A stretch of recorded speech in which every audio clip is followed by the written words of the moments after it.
Gracias a todos los que ya se puedan estar suscribiendo a esta transmisión en Facebook Live. Les agradezco muchísimo también a las personas que nos están acompañando directamente en la plataforma de Zoom. Soy José Manuel Musareno Maldonado, coordinador local senior de Es Libertad México, y en esta ocasión seré su moderador de este primer Liberty Talk que a bien les trae Quibernus y Estudiantes por la Libertad. El día del día de hoy vamos a hablar, el tema del día de hoy es gobierno abierto y limitado, y para ello tenemos a panelistas de primerísimo orden que ya nos estarán compartiendo sus excelsos conocimientos al respecto.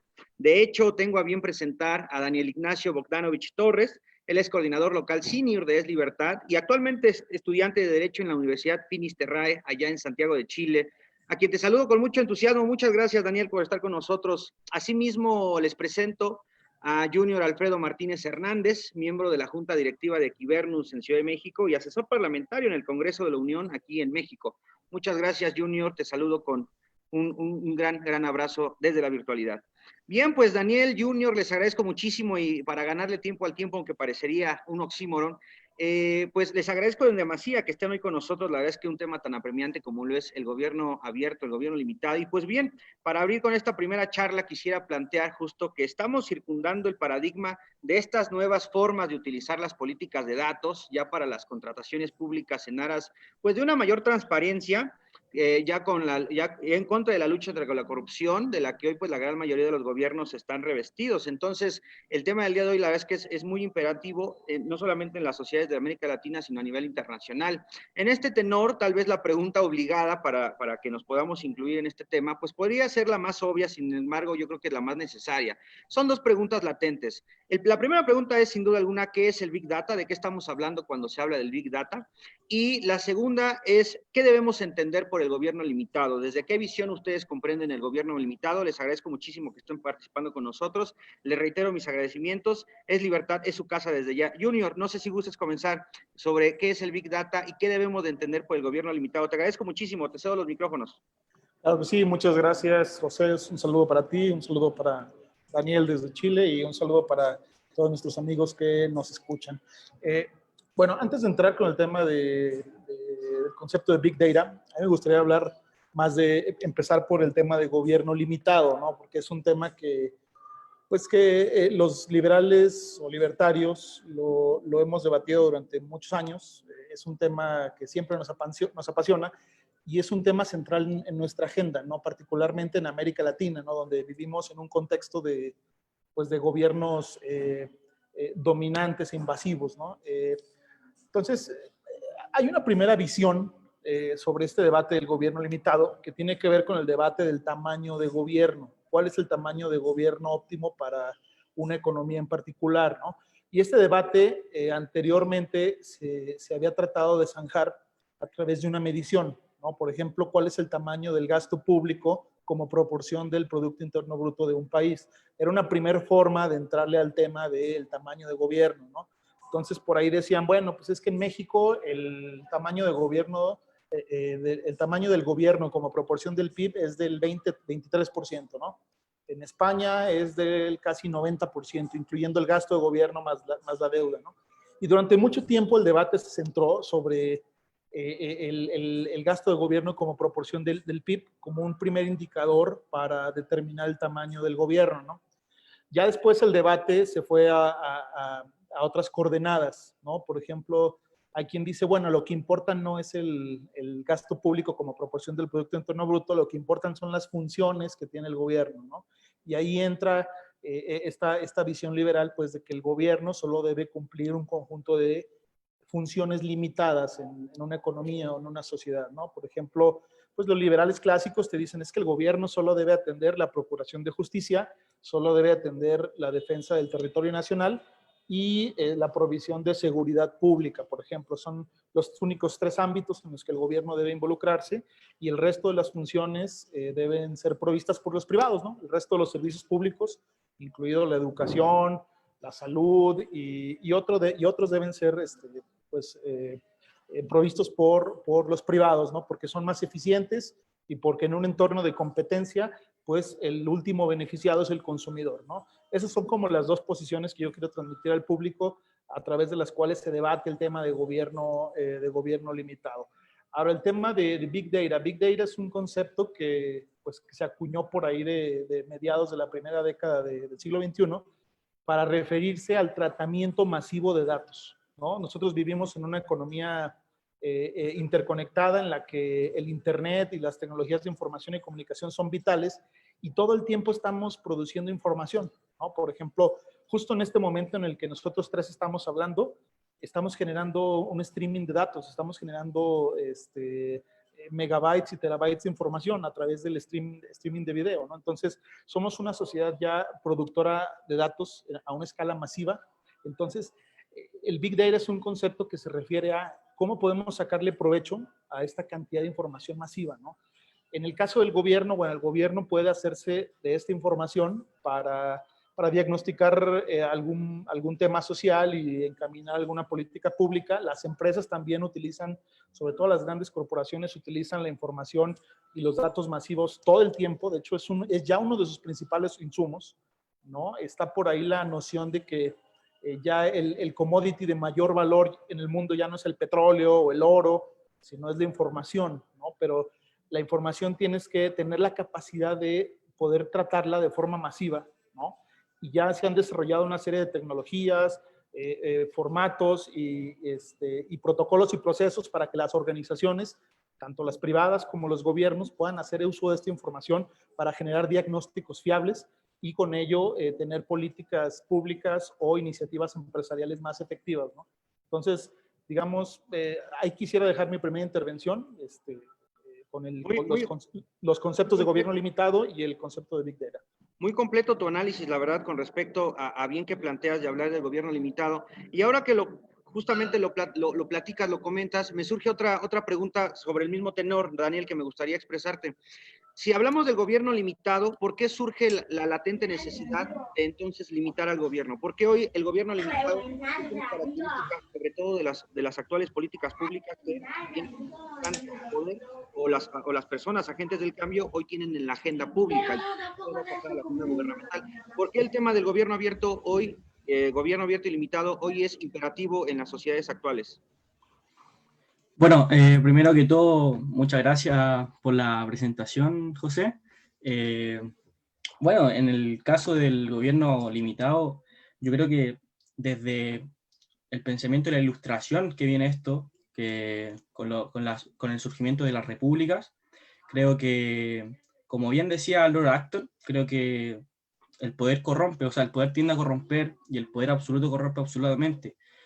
Entonces, creo que como liberales, no sé si todas las personas que lo estén viendo son liberales, pero al menos yo soy liberal, libertario, creo que el Estado tiene que ser limitado por un tema de que mientras más poder tiene, más corrupción va a haber. Y aquí entra el tema del gobierno abierto, que tiene que haber transparencia para que haya eficacia y nosotros como ciudadanos seamos una especie de agentes fiscalizadores. Eso lo podemos hablar más adelante, ya sea como los ciudadanos, la sociedad civil puede empezar a ser un fiscalizador a través de cómo el gobierno usa los impuestos, bueno, en ese sentido. Y también me gustaría mencionar algo acerca del Big Data, que, bueno, entendemos que es como un volumen de datos que se centralizan. Y estos se utilizan ya sea para hacer más eficaz una empresa, ya sea privada, o el Estado mismo. Sobre la pregunta del gobierno limitado, de hecho ustedes son de México. López Obrador, me acuerdo muy bien cuando dijo lo de que a los pobres hay que tratarlo como mascotas, porque se les tienen que dar de comer. Y ahí empieza que el hecho de depender del Estado, empieza que si no es limitado al Estado, el hombre deja de ser libre. Y ahí siento que es fundamental que el gobierno sea limitado. Completamente de acuerdo. La realidad justo es que tenemos estados cada vez más distópicos, ¿no? Cada vez más contrarios a las ideas de la libertad, por así decirlo, si se puede englobar al término libertad en una conjunción de acepciones muy distintas. Hoy en día, casi de manera total, sabemos las interacciones sociales y comerciales se registran a la vez que se genera información a manera de datos, como le decía Junior. La pregunta que les puedo expresar a los dos es, uno, ¿quién debe analizar estos datos y aprovecharlos sobre todo? Porque, ojo, lo que decía en mi intervención pasada es, ¿para qué vamos a necesitar recolectar estos datos? ¿Quién los va a utilizar? ¿Quién los va a sintetizar, recoger, recabar? Es decir, ¿existe un único ente que deba hacerlo? ¿Debe existir un monopolio de la información? Ojo con ello, ¿eh? Algo así como el poder exclusivo de estos conjuntos de datos, cuyo tamaño es tan vasto, tan enorme, que supera las herramientas típicas de software, de base de datos de captura, almacenamiento, administración y el propio análisis. La pregunta puntual es, ¿qué piensan en este sentido? ¿Debe haber un monopolio del manejo de la información? Sí, no, ¿y por qué? Junior. La respuesta contundente es no. Todos los monopolios, por lo menos para nosotros los liberales, no son deseables. Los monopolios son un inconveniente para la economía y para la sociedad. Y de entrada te puedo decir que no. De hecho, la gran tendencia precisamente con el surgimiento de Internet y las tecnologías de información y comunicación es la descentralización de la información, ¿no? Inclusive la propia descentralización del Internet, ¿no? Si uno revisa los vaticinios de los gurús de la tecnología para la próxima década, o sea, para el 2030, una de las grandes tendencias que ellos apuntan es la propia descentralización de la arquitectura de red, ¿no? Porque Internet inició como un proyecto centralizado, Internet inició como un proyecto militar para transmitir información entre computadoras remotas que estaban a distancias remotas, ¿no? Y después, digamos, devino en una arquitectura de red con servidores descentralizados. Entonces, la gran tendencia de Internet en la próxima década es la descentralización de Internet, ¿no?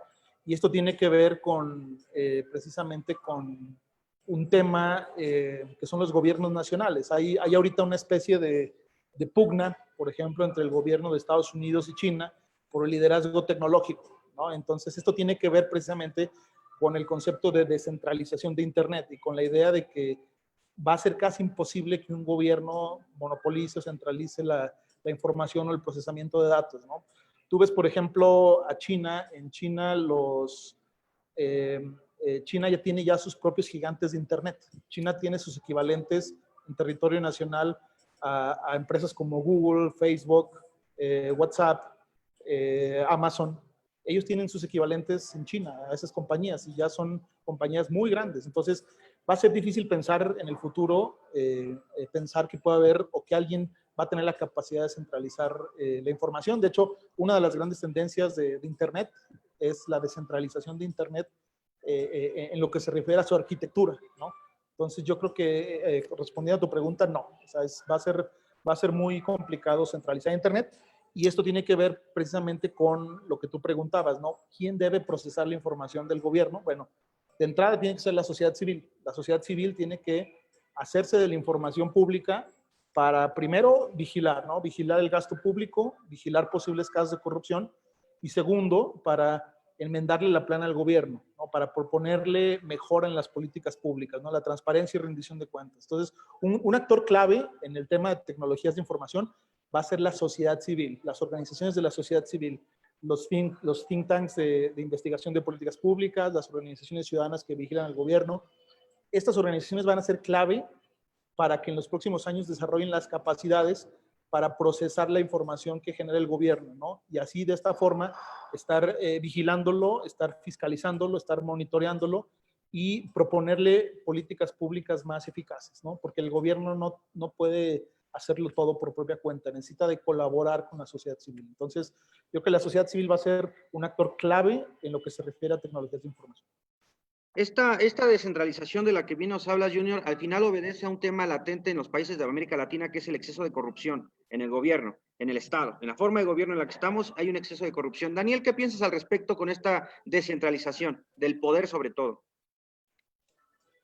Bueno, creo que, de nuevo, es fundamental. Creo que respecto a la pregunta que le hiciste, Junior, si debe haber un monopolio con la información, también rotundamente no. De hecho, ojalá no hubiera ningún monopolio. Ahora, respecto a lo que me dices de la descentralización, Chile es un estado unitario donde todo se centraliza, sobre todo en Santiago la capital, y como liberal, ahora que estamos en un proceso constituyente, por ejemplo, ojalá la constitución nueva, porque es muy probable que haya una nueva, ojalá sea un Estado federal o vayamos hacia ese camino, hacia una descentralización total y que las regiones tengan una autonomía y, por ejemplo, el intendente o el gobernador, él sea el mismo el que recaude los impuestos de ahí, para que esos impuestos sean focalizados en esa comuna o región. Aquí en Chile nos dividimos por región y en comuna. Ahora, la descentralización en Internet es como si hay un monopolio, por ejemplo, no sé, aquí hubo un monopolio de los pollos. Los pollos se vendían, se coludieron, hubo un monopolio ahí. Hay mercado negro. Y en Internet también va a haberlo, si es que se intenta, por ejemplo, hacer como una centralización de Internet. Entonces, al fin y al cabo, no va a funcionar bien, como decía Junior, porque es imposible si lo ponemos en ese sentido. Eso por mi parte. Exactamente, estoy muy de acuerdo contigo. Ahora, hay que reconocer algo. Hoy la mayoría de los gobiernos pues ya cuenta con plataformas electrónicas de compras públicas. Entonces, desde su perspectiva, ¿qué tipo de ventajas nos traerán los análisis que podamos hacer a la información contenida en dichas plataformas? Hoy, la primera pregunta previa sería, ¿ya en cada uno de sus países se llevan a cabo este tipo de procesos del análisis de la información? Y si es así, ¿qué tipo de ventajas nos traerán, Junior? Efectivamente, como bien mencionas, ya yo creo que a partir del año 2000, buena parte de los gobiernos, sobre todo los gobiernos centrales, como lo mencionaba Daniel, los gobiernos federales, empezaron a digitalizarse, ¿no? Empezaron digamos, a poner en línea portales de gobierno, ¿no? En un principio para proveer información, ¿no? Cuando la gente empezó a conectarse a Internet, pues la idea era proveer información, ¿no? Mantener a la gente informada sobre programas, sobre trámites, ¿no? Un segundo paso que dieron fue a través de Internet publicar, por ejemplo, el tema de las compras de gobierno, las compras públicas, ¿no? Cómo gasta el gobierno, ponerlo en línea al alcance y escrutinio de los ciudadanos, ¿no? Al principio fue de forma voluntaria, ya después lo hicieron por ley, ¿no? Porque en todos los países de la América Latina se empezaron a promover leyes federales de transparencia y acceso a la información que obligaba a los gobiernos a subir la información de su gasto público, ¿no? De sus compras, de sus licitaciones, de sus adjudicaciones directas. Entonces, tú ahí podías ver si había, por ejemplo, algún caso de conflicto de interés en una adjudicación de una obra pública, ¿no?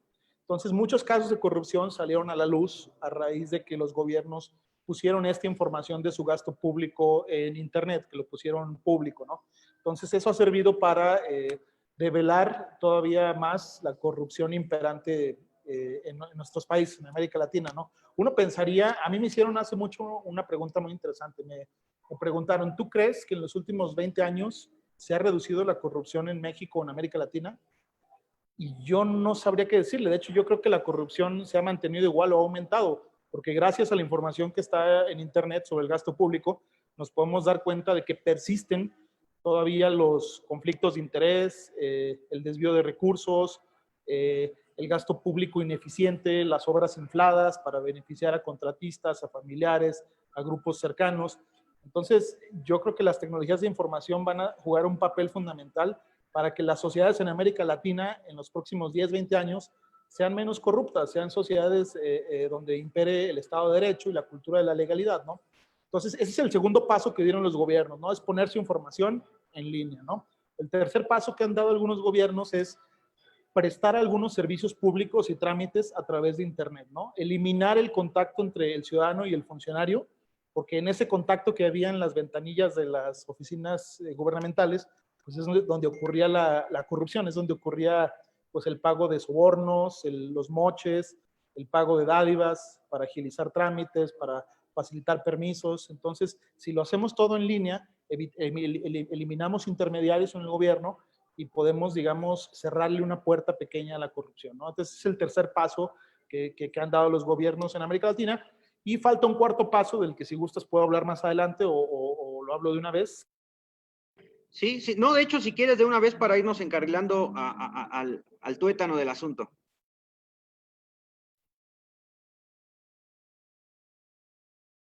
Bien, parece que hemos tenido un problema de conexión, no pasa nada. Daniel, te cedo la palabra. ¿Qué piensas? ¿Estas cuestiones van a ir a corto o a largo plazo? ¿Tú cómo ves? ¿Estos beneficios se van a alcanzar a largo plazo?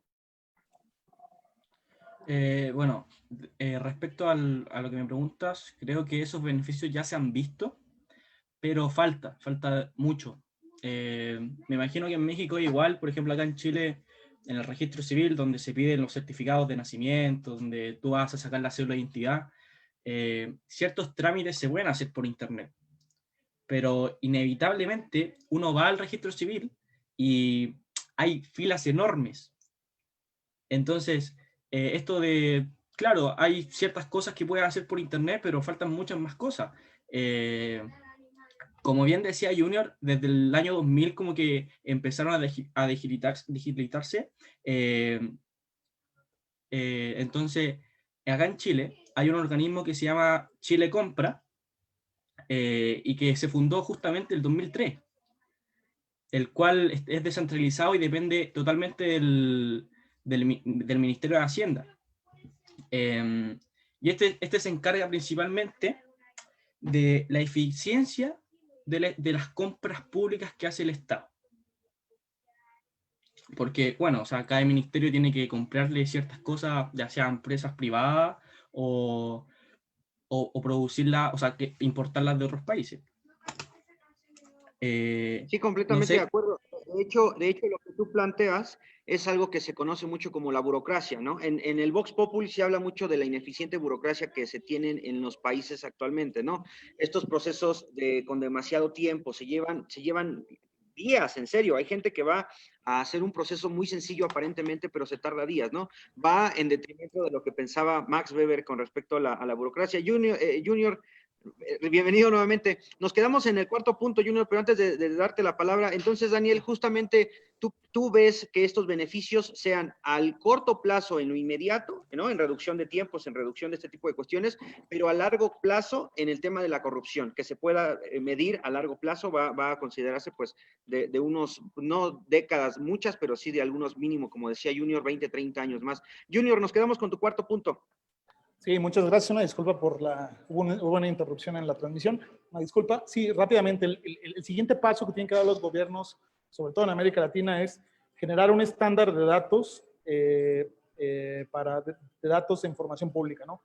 Para que los ciudadanos no tengan ninguna cortapisa, ningún obstáculo para acceder y procesar la información que ellos generan.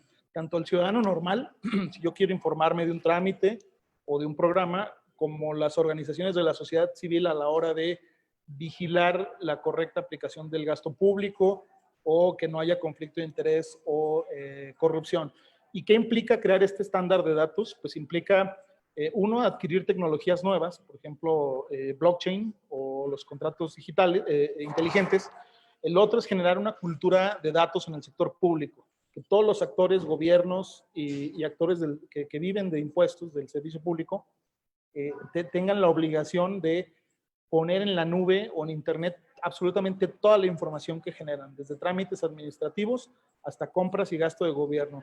Por supuesto, con excepción de información de seguridad nacional o información estratégica o delicada, ¿no? Pero con excepción de eso, toda la información pública debe estar en tiempo real en la nube, ¿no? Para que pueda ser consultada por los ciudadanos. Y en términos generales, ese es el siguiente paso que tienen que dar los gobiernos en América Latina para ser transparentes, para ser abiertos, ¿no? Correcto. Justo ahora que lo planteas, sí, Daniel, te escuchamos. Sí, sobre lo que plantea Junior, por ejemplo, acá en Chile, yo hace un tiempo, hay una ley de transparencia. Es como el derecho a saber de las personas cómo se gasta nuestros impuestos, o la información pública también. Lo que yo hice fue mandar una carta preguntando cuánto el gobierno de Chile envía a la ONU, cuánto se gasta en la ONU y cuántos funcionarios públicos chilenos están en la ONU. Bueno, era mucho el dinero, no me acuerdo bien porque era una carta, eran miles de dólares. Ojo que no estoy diciendo que, que tenemos que salirnos de la ONU, ojo, no. Pero a lo que voy es que, pero esa carta se demoró 2 meses en llegarme. Entonces, claro, está la opción de acceder a esa información, pero no es inmediata.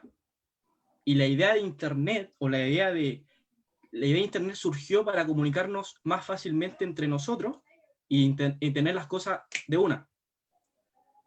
Y en este caso, 2 meses creo que es demasiado, porque, bueno, pasó, por ejemplo, se las pedí a alguien, me derivaron a otra persona, y así, esa burocracia que estábamos hablando de delante. Demasiado lenta, muy obeso el sistema actual. En ese sentido, y apoyándonos de lo que Junior ya ha planteado, la primera pregunta sería, ¿cómo empezar una discusión de políticas públicas en torno al blockchain? Y la segunda sería, ¿la tecnología blockchain podría apoyar a la descentralización de los datos, Junior?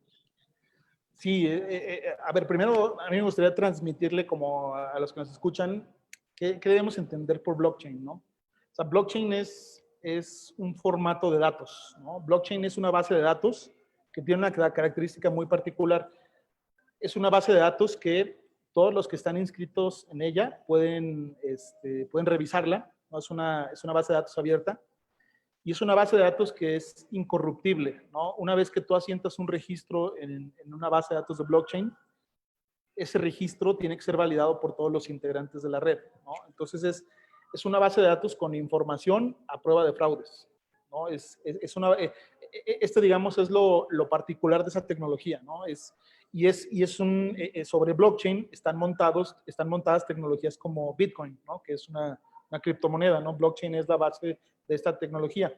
Entonces, sobre blockchain también se ha planteado la posibilidad de los contratos inteligentes, de los smart contracts, que es la idea de que, por ejemplo, Daniel está en Chile, ¿no? Daniel y yo hicimos un negocio, él me vendió una tonelada de cobre, ¿no? Digamos, es un commodity de Chile, ¿no?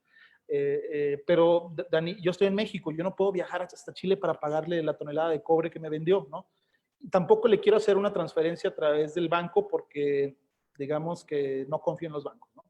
Entonces, yo no le voy a pagar a Daniel hasta que la tonelada de Chile, de cobre, esté en el puerto mexicano, ¿no? Entonces, firmamos un contrato inteligente y el contrato no le libera los recursos a Daniel hasta que yo satisfactoriamente tenga la tonelada de cobre en un puerto mexicano, ¿no? Entonces, cuando esos candados electrónicos se vayan desbloqueando, él tendrá su dinero y yo tengo mi producto, ¿no? Entonces, los contratos inteligentes están soportados en blockchain porque es una tecnología monitoreable, transparente y a prueba de fraudes, ¿no? Entonces, blockchain puede ser una herramienta muy interesante para que los gobiernos registren sus transacciones, ¿no? Para que a ningún funcionario público se le vaya a ocurrir, una vez que registra una compra, pues modificar los precios o alterar alguna factura, alterar algún contrato, digamos, porque al momento que lo hace, que pone esa información en el registro, todos los que tienen acceso a esa base de datos ya lo vieron, ya lo validaron, ¿no? Entonces, es una tecnología revolucionaria que digamos, se ha creado una gran expectativa sobre blockchain, no solo para el gobierno, también para los negocios, principalmente para los negocios, pero yo creo que puede ser utilizada para el gobierno, ¿no? Por ahí, por ejemplo, nada más para terminar con un caso rápido, ustedes saben que en México se estaba construyendo el nuevo aeropuerto internacional de la Ciudad de México, ¿no? El Texcoco, un aeropuerto enorme, iba a ser uno de los más grandes del mundo. El gobierno de López Obrador llegó y lo canceló, aunque la obra ya estaba al 40% de avance. Se estaba planteando que toda la información de los contratos y de la obra pública de ese aeropuerto se subiera a una base de blockchain, para que en tiempo real los ciudadanos y la sociedad civil pudiera ir verificando el avance de la obra y así poder detectar costos inflados o conflicto de interés con contratistas. Había esa propuesta, lamentablemente se canceló la obra y no se pudo implementar, pero yo creo que es un ejemplo de cómo se puede utilizar esta tecnología, por ejemplo, en obras públicas muy grandes. A los gobiernos les gusta hacer obras faraónicas, elefantes blancos. Entonces, ¿por qué no suben la obra a blockchain y todos vemos cómo va avanzando, ¿no? Que hagan la obra que gusten, pero que no quede como el rey de Ozymandias, justamente, ¿no? En fin, de Percy Bysshe Shelley. Daniel, ¿qué pasa con las políticas públicas? ¿Cómo podemos circundar las políticas públicas y que permee el tema del blockchain? Sobre tu comentario, José, que hagan cualquier obra pública, no estoy de acuerdo. Mucho gasto público. Respecto a tu pregunta sobre las políticas públicas, como bien decía al principio, creo que es fundamental que los ciudadanos vean cómo está avanzando esta misma. Creo que si no lo hacemos, por ejemplo, pueden pasar años y yo veo que avanza súper poco esa obra pública. Pero ¿qué puedo hacer? No puedo hacer nada porque no hay como un sistema en el que me pueda quejar, o puede que lo haya, pero la gente común y corriente no lo va a hacer. Entonces, a través de este método, de este sistema, quizá puede ser mucho más fácil quejarse o acelerar el proceso, porque, por ejemplo, no sé, a ver si el gobierno empieza a hacer una obra pública, por ejemplo, un puente, y el puente se necesita para que las personas pasen, para que las personas lleguen a su trabajo, y resulta que el puente se demora un año, cuando se podía haber, no sé, demorado 2 meses. Creo que ahí las personas se tienen que empezar y la sociedad civil, los individuos, se tienen que empezar a quejar y hacer valer, no sé si sus derechos, pero que sus impuestos sean bien utilizados. Y ese sistema que habla Junior es buenísimo para eso.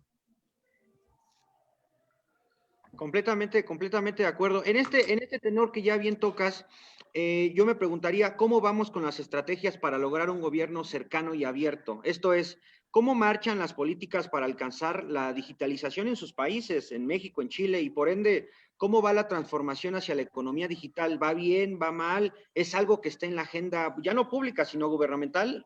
Junior. Bueno, no estoy totalmente informado de todos los gobiernos de América Latina. Entiendo que Chile es un país que ha avanzado muchísimo en los últimos años y bueno, para los mexicanos Chile es un país modelo en muchos temas, ¿no? En muchísimos temas, porque las reformas, digamos, de mercado que en México tardamos mucho en hacer, los chilenos las hicieron hace 20 años, ¿no? Entonces, bueno, Chile es un país que va relativamente bien y yo creo que es uno de los, me atrevo a decir que es el país latinoamericano más exitoso, ¿no? En muchas cosas, ¿no? En México vamos mal porque la anterior administración tenía una estrategia digital nacional donde se había planteado todos estos retos, ¿no? No los logró, pero al menos se los planteó, ¿no? Tenía esa visión de avanzar. Lamentablemente, bueno, en el 2018 hubo cambio de régimen en México, hubo una transición y este gobierno, el actual gobierno, no, vaya, no es que ni siquiera lo tenga en sus prioridades, no le entiende este tema, no le entiende, está fuera de su órbita, de sus coordenadas conceptuales y mentales, no le entiende al tema, ¿no? Al menos el gobierno anterior tenía, pues, lo tenía planteado como una meta, ¿no? En la cual avanzaron muy poco, pero por lo menos estaba en los planes de política pública, estaba en el Plan Nacional de Desarrollo. Y bueno, quisiera, José, si me permites, engancharme un poquito de algo que dijo Daniel, ¿no? Que es el tema de cómo los ciudadanos pueden vigilar más a los gobiernos. Y aparte de la tecnología, tiene que ver con el diseño del sistema fiscal, ¿no?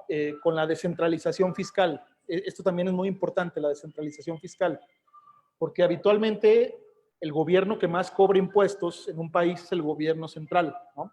El gobierno central cobra impuestos en las provincias y en los estados, cobra los impuestos federales, ¿no? Y después los redistribuye a las provincias.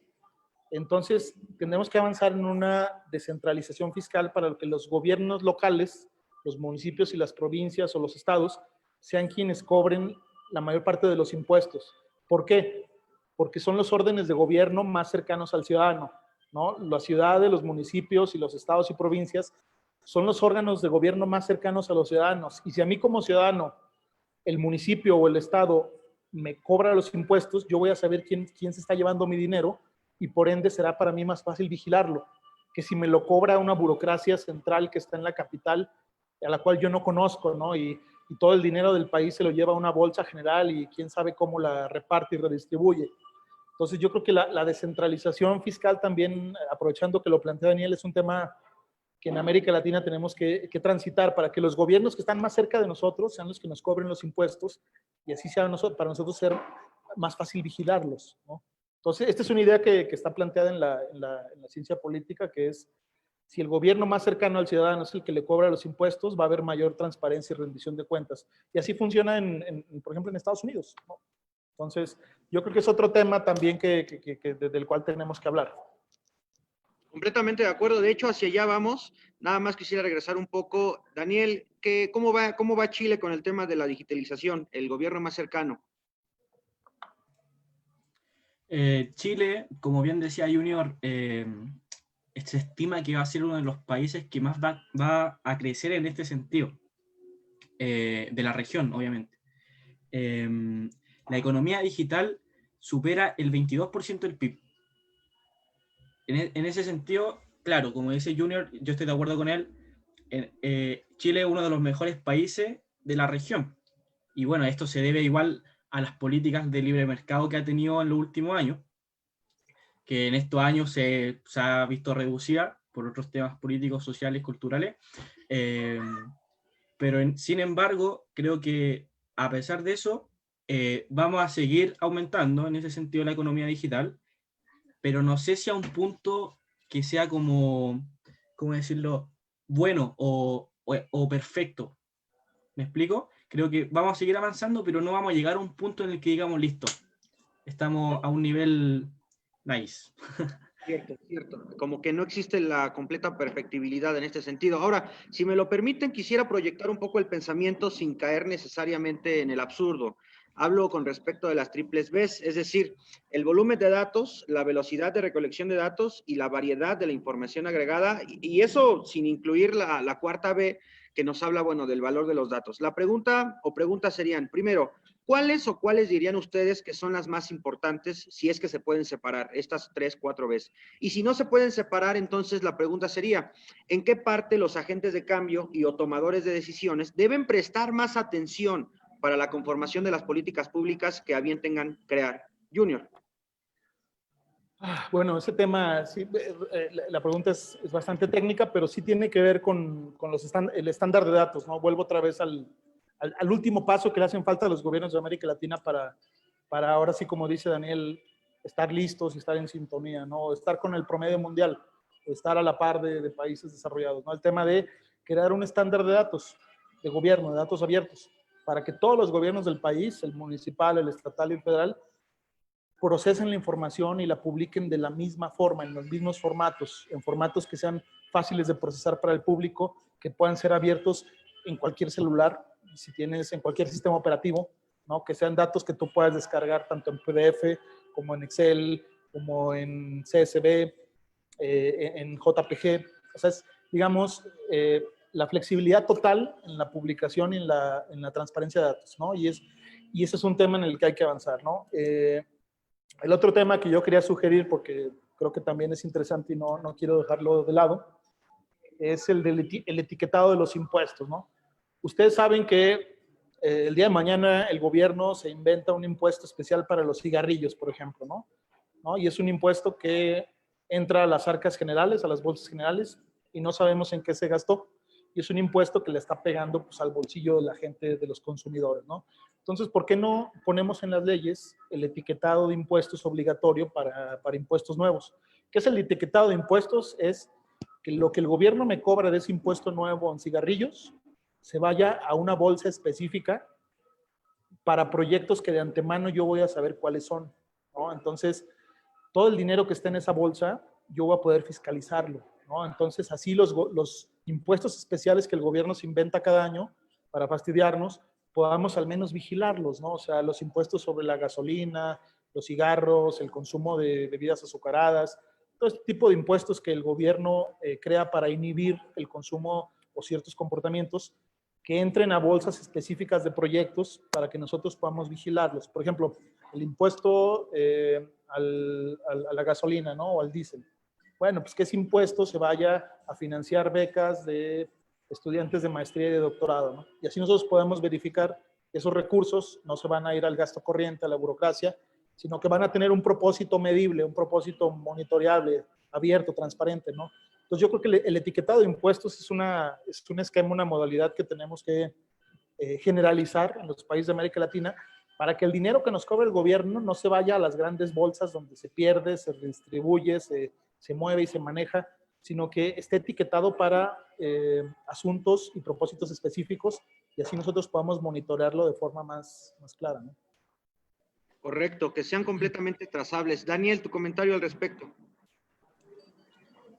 Ya, respecto a las 3 Bs, en verdad creo que está muy ligado con el Big Data, pero no sabría decirte cuál se le tiene que poner más atención. No me especializo, o sea, no estudié mucho eso, entonces no te lo podría decir. Pero ahora, respecto a lo etiquetado de impuestos, creo que aparte de eso que menciona Junior, es fundamental que te llegue una, no sé, una boleta cada mes diciéndote en qué se gastó cada impuesto. Más que como, o también cuando uno compra, que en la boleta diga cuánto impuesto específico hay. Porque, por ejemplo, acá en Chile, en 1985 hubo un terremoto. Este terremoto provocó que el gobierno pusiera un impuesto específico al combustible para crear carreteras. Para crearla, ese era el fin. Las carreteras ya están creadas y el impuesto sigue. Entonces, ¿por qué sigue o dónde se está yendo ese dinero? ¿Se está yendo a construir más calles? No lo creo. Así que en ese sentido podría servir, o sea, no podría, va a servir para fiscalizar en ese sentido dónde va ese dinero. Bueno, eso, y creo que también, como lo mencioné anteriormente, es fundamental que en la boleta misma, cuando uno compra, te diga cuánto impuesto específico, para así generar conciencia.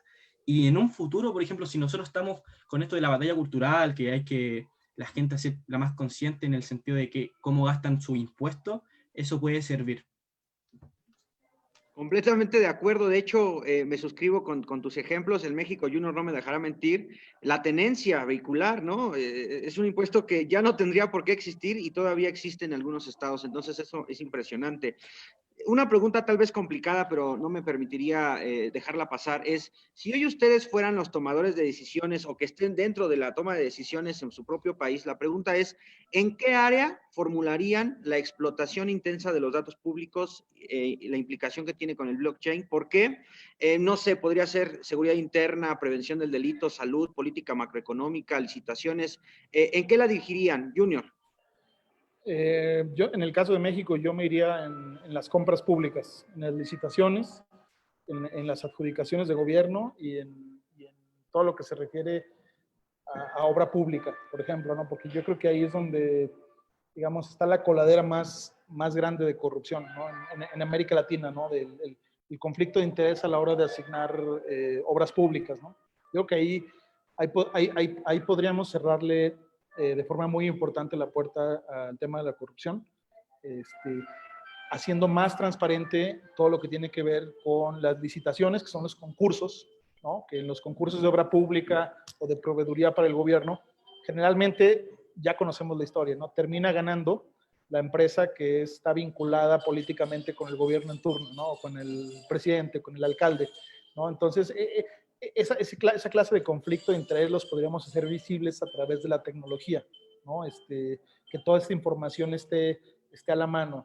El otro tema, yo lo dirigiría en ese sector, ¿no? El otro tema también que yo haría con las licitaciones es hacerlas abiertas y en tiempo real, ¿no? Porque generalmente cuando se licita una obra pública es un comité el que define al ganador, ¿no?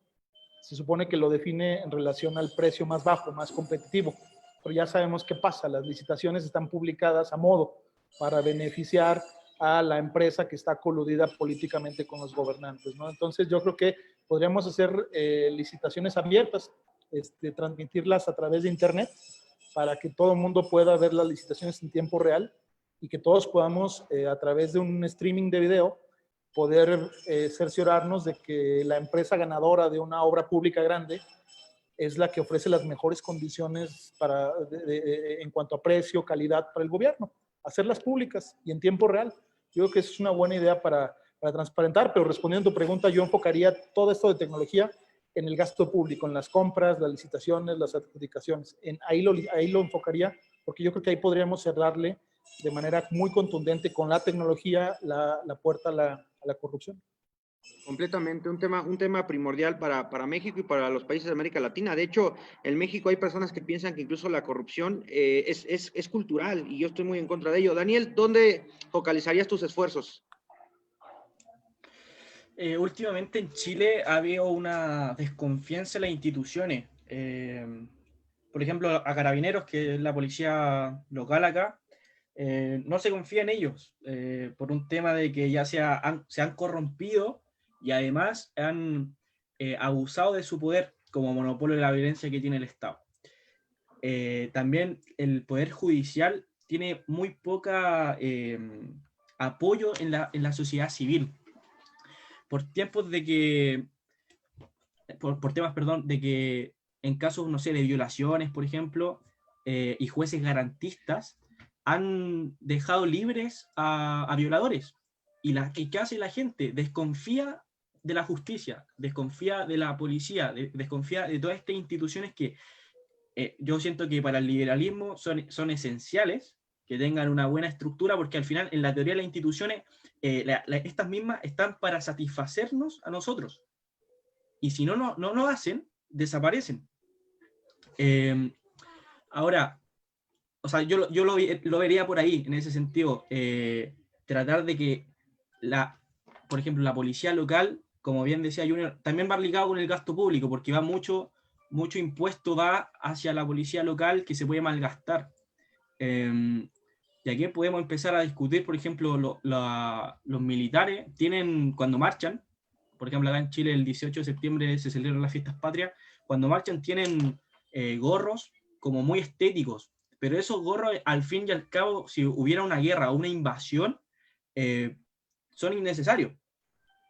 ¿Me explico? Entonces, en ese sentido, podemos empezar a discutir que, no sé, que las Fuerzas Armadas hacen un gasto innecesario, el Poder Judicial no tiene una confianza en la sociedad civil, lo cual tiene que hacerlo, tiene que tenerla, porque al final la soberanía reside en el pueblo. O sea, en el constitucionalismo clásico, así empezó todo. O sea, los principios del constitucionalismo clásico son esos, y sobre todo me gustaría, cuando empecemos a terminar, dar una conclusión acerca de esto. Sí, completamente de acuerdo. Hay un tema que justamente planteaba Junior, que son el etiquetado de impuestos, ¿no? ¿Qué podríamos plantearnos ahora sobre los impuestos ambientales? Esta ola también que existe. Junior, ¿qué nos podrías comentar sobre los impuestos ambientales? Claro, los impuestos ambientales son una gran oportunidad para que nuestros gobiernos, nuestros países, nuestras sociedades puedan experimentar con el etiquetado de impuestos, ¿no? Por ejemplo, que los impuestos ambientales, los que se cobran a la emisión de dióxido de carbono, por ejemplo, en México, cuando tú compras gasolina, compras un litro de gasolina, hay un porcentaje pequeño de lo que pagas por cada litro que te lo cobren como impuesto ambiental para reducir las emisiones de CO2, ¿no? Porque el gobierno piensa que si te aumenta el precio en la gasolina, tú vas a reducir un poco el consumo, ¿no?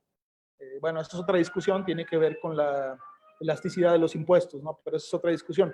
Pero bueno, que ese dinero que el gobierno nos quita por cargar gasolina en nuestro coche, que esté etiquetado, o sea, que cuando te den el ticket de la gasolina, venga, como dijo bien Dan, venga un link donde tú puedas ver los proyectos y programas públicos ambientales en los que se va a utilizar ese dinero, ¿no? Por ejemplo, que ese dinero que te cobran por concepto de gasolina vaya a la promoción, no sé, se me ocurre, de vehículos eléctricos en México, ¿no? O vaya a la inversión en energías renovables, ¿no? O vaya a proyectos de investigación en ciencia y tecnología que tengan que ver con el medio ambiente. Pero que los ciudadanos lo sepamos, o sea, que el momento que tú pagues tu impuesto y te den tu ticket, en el ticket venga un link, un vínculo de internet, en el que tú puedas consultar los proyectos que se van a financiar con ese impuesto que te están cobrando todos los días por la gasolina, ¿no? Entonces, los impuestos ambientales, como ustedes bien apuntaron, pueden ser una muy buena oportunidad para que nuestras sociedades experimenten con el etiquetado de impuestos, que el etiquetado de impuestos no es más que una estrategia para que los ciudadanos tomen conciencia de en qué se gasta su dinero, de hacia dónde se van, hacia qué bolsa, en qué proyectos se puedan gastar sus recursos. Entonces, si yo de antemano sé que lo que me cobran de gasolina se va a ir a un proyecto de energías renovables, pues yo puedo ponerme a investigar dónde están esos proyectos, en qué ciudades, puedo ir a vigilarlos, puedo ver si ya el gobierno ya los concluyó, si están operando, si funcionan bien. Pero eso es porque yo sé de antemano hacia dónde se va mi dinero. Tú lo dijiste bien, José, es un tema de trazabilidad, ¿no? Es un tema de trazabilidad, que es también un concepto muy asociado, muy emparentado con blockchain.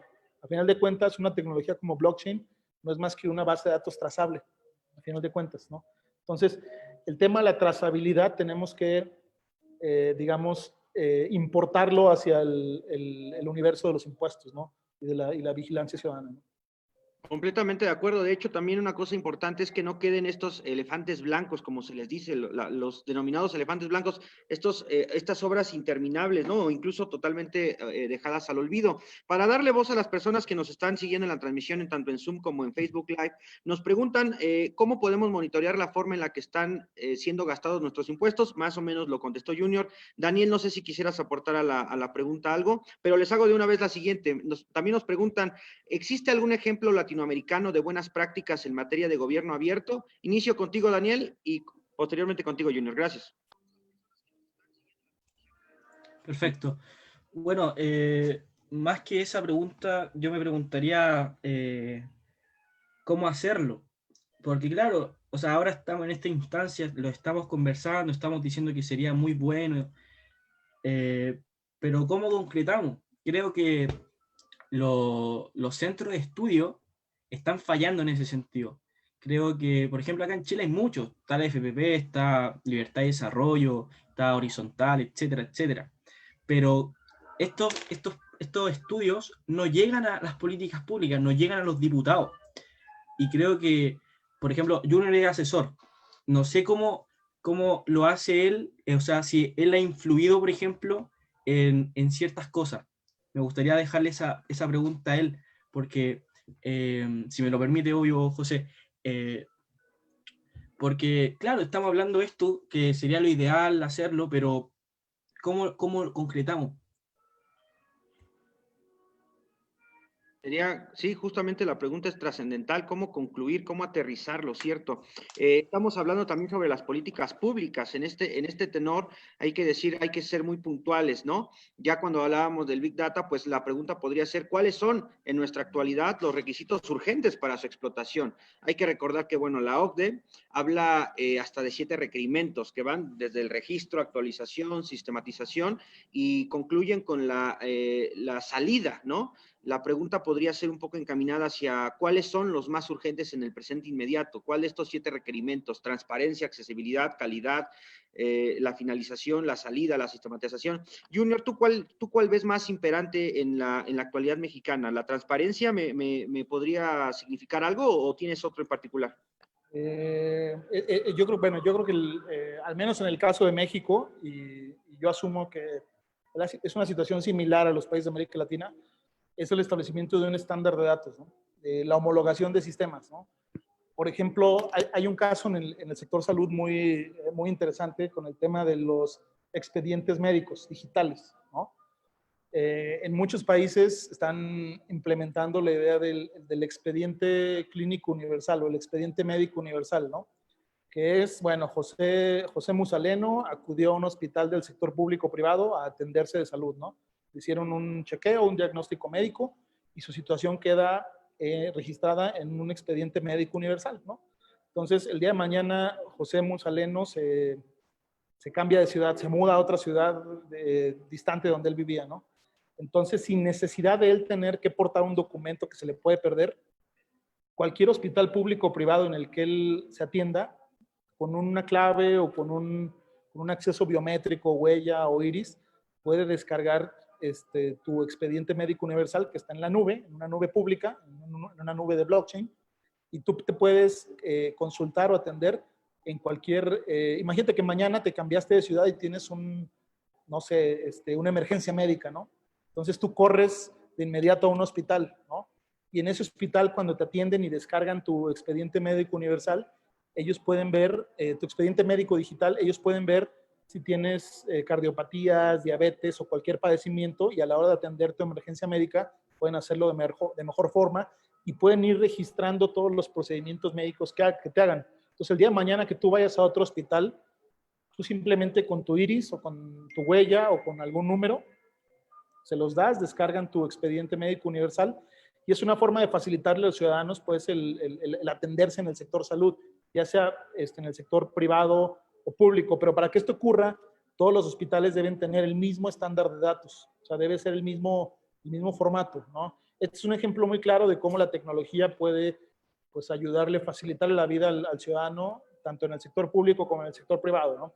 Ahora, rápidamente, por ahí Daniel me hizo una pregunta, si me permites, José, contestarla rápidamente. ¿Cómo empujar estos cambios, o sea, desde la sociedad civil? Yo creo que los políticos no tienen incentivos para transparentarse, ¿no? O sea, no podemos esperar que los políticos o los partidos políticos vayan a hacer esto por una motivación propia. Eso está complicado que suceda y no hay incentivos lógicos para que eso ocurra. Entonces, lo más viable es que sea la sociedad civil, los centros de estudio, los think tanks, las organizaciones ciudadanas de vigilancia, las que empujen estos cambios, ¿no? Las que presionen a los actores, las que pues exijan que estas medidas formen parte de un compromiso en las elecciones.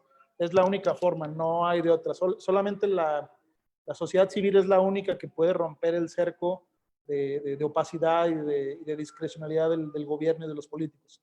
Entonces yo creo que esa sería la vía, ¿no? Completamente de acuerdo. Para seguirle dando voz a las personas que nos están acompañando, Juan Camilo nos pregunta, ¿creen que el Estado solo deba invertir los impuestos en cosas que generen un beneficio como forma de evitar que suban impuestos en el futuro inmediato? Daniel.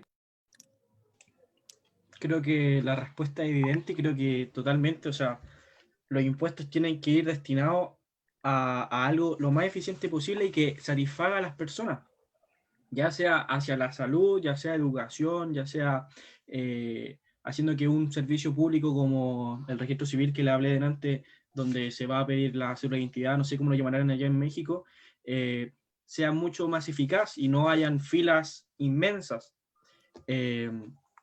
Entonces, claro, o sea, los impuestos tienen que ir destinados de una forma eficaz. Y para esto es lo que hemos hablado durante esta hora, la transparencia, la eficacia y que el ciudadano sea un agente fiscalizador, para que estos impuestos, como que los burócratas estén obligados a llevarlos a que sean eficaces, porque si no, se les viene el pueblo encima y bueno, dicen por ahí que el pueblo unido...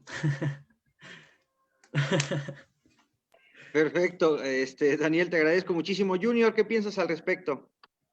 Sí, bueno, totalmente coincido con lo que dice Daniel y creo que por ley los ciudadanos deberíamos exigir que todo el gasto público del gobierno tenga un sustento técnico. O sea, que detrás de una obra pública, por grande o pequeña que sea, haya un estudio de costo-beneficio social. O sea, y que sea publicado, obviamente otra vez a través de Internet, ¿no? De las tecnologías, que sepamos cuál es el costo-beneficio de una obra pública, que sepamos cuál es la justificación económica de una obra, ¿no? Por ejemplo, en México estamos sufriendo ahorita mucho con eso, con el actual gobierno, porque López Obrador le encantan las obras faraónicas, ¿no?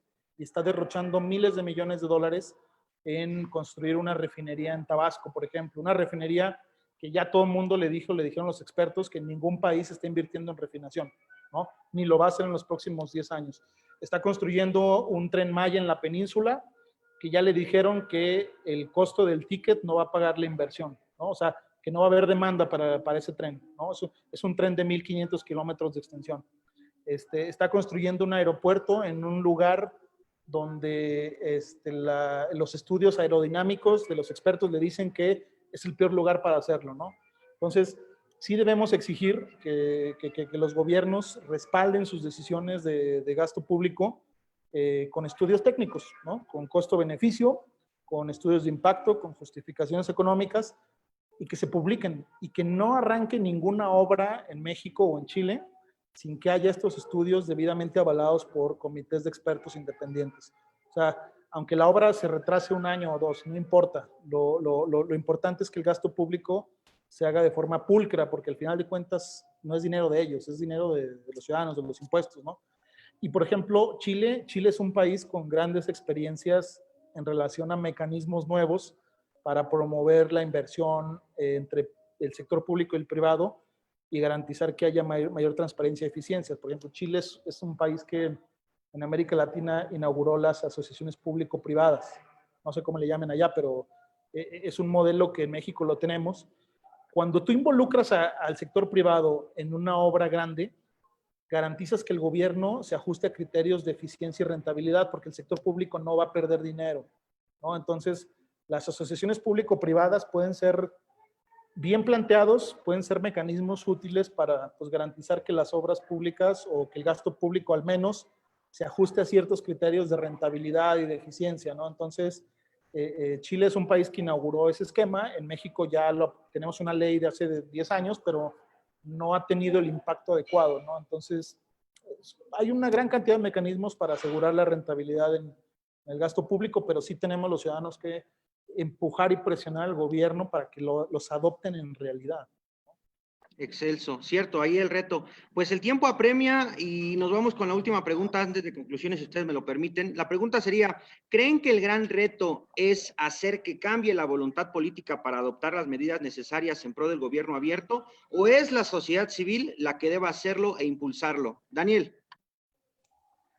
Ya, yo creo que, lo mencionamos creo anteriormente, creo que los políticos no tienen los incentivos y al final los individuos nos movemos con incentivos. En la economía, Junior es economista, a través de incentivos nosotros nos movemos.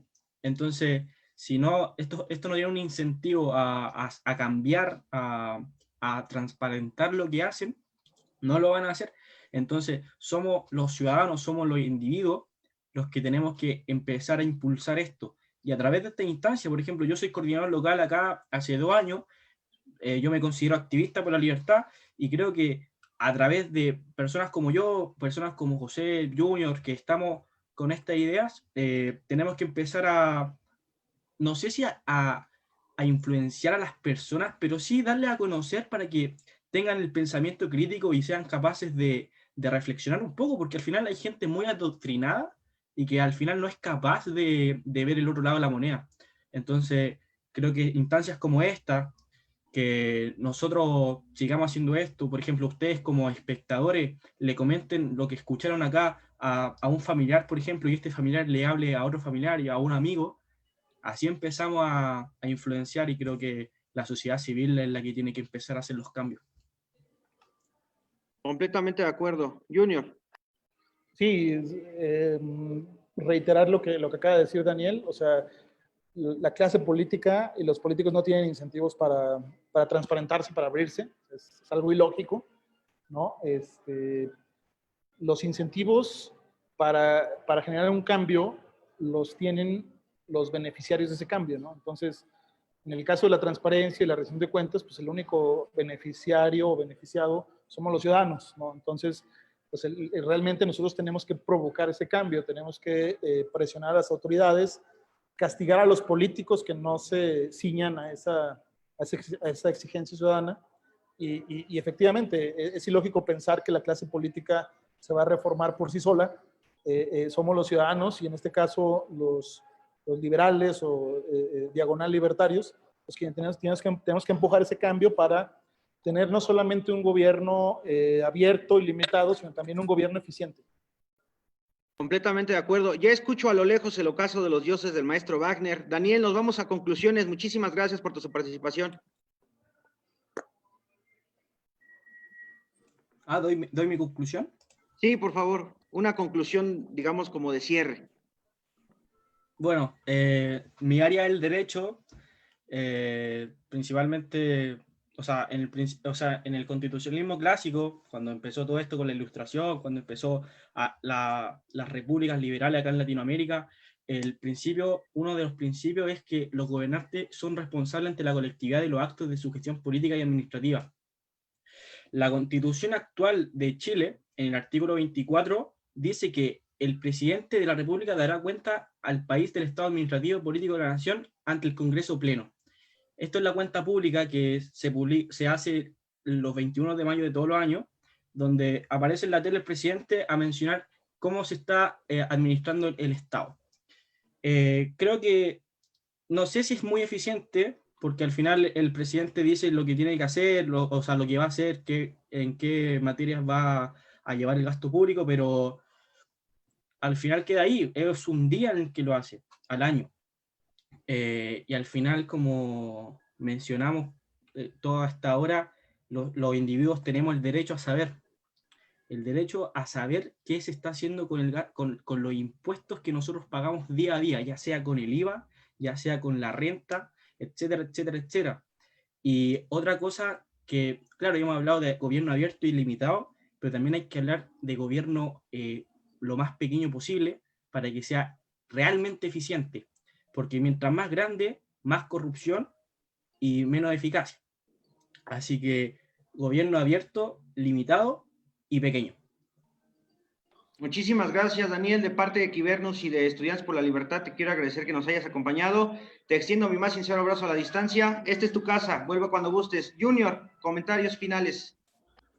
Bueno, rapidísimo, es el tema, como bien lo apuntaba Daniel, es no solo hacer un gobierno, bueno, sí, abierto, limitado, pequeño, sino también eficiente, ¿no? Es un gobierno que, porque bueno, todos sabemos que el mercado y el capitalismo, pues son, digamos, ya está comprobado, son los esquemas ideales para generar prosperidad, ¿no?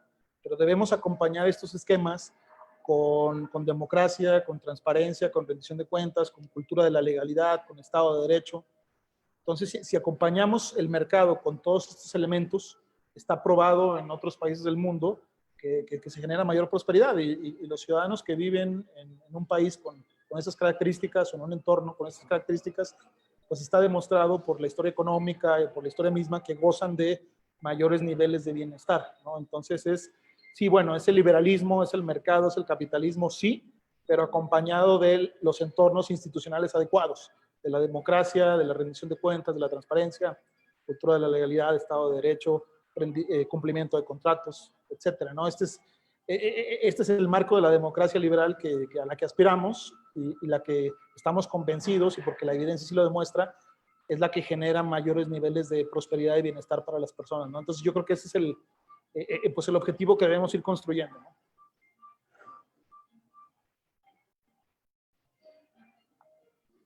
Muchísimas gracias, Junior. A nombre de Estudiantes por la Libertad, te extiendo un abrazo a la distancia. Esta es tu casa, vuelve cuando quieras. Sin duda alguna, ya lo hemos visto, compañeros, personas que nos están siguiendo en la transmisión de Facebook Live aquí en Zoom. Nos ha quedado muy corto el tiempo, la verdad. El tema es muy extenso, pero sin duda alguna nos llevamos muy buenas reflexiones. Sin más por ahora, les agradezco a todos los que nos están acompañando en la transmisión. Y antes de finalizar, me gustaría decir que en este mismo momento somos ya una hora más viejos que ayer y cual río de Heráclito, ya no somos los mismos, somos mejores. Muchas gracias, los esperamos en el próximo Liberty Talk el jueves 15 de octubre con el tema El rol de la empresa privada en la gestión pública de mano de la grandiosa Rosy García. Muchas gracias, hasta entonces, se despide de ustedes José Musaleno Junior.